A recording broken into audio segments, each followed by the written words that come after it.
ప్రకారం యాంటోని వేసేయాలి.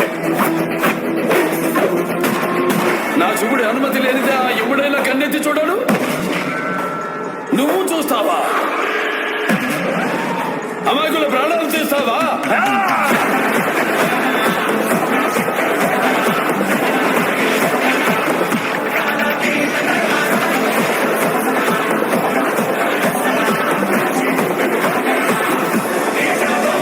వీళ్ళని చూస్తే దున్నపోతులా బలిసి వందల సంఖ్యలో ఉన్నారు. వాళ్ళని ఇక్కడ ఉండడానికి ఒప్పుకుంటే ఈ ఊరే నాశనం అయిపోతుంది. ఒకళ్ళు ఇద్దరు కాదు, 100 మందికి పైగా ఉన్నారు.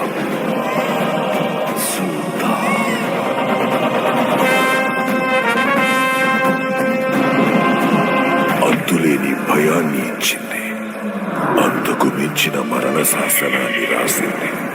కొన ఊపిరితో బ్రతికున్న ఓ సమూహం తాలూకు నమ్మకం.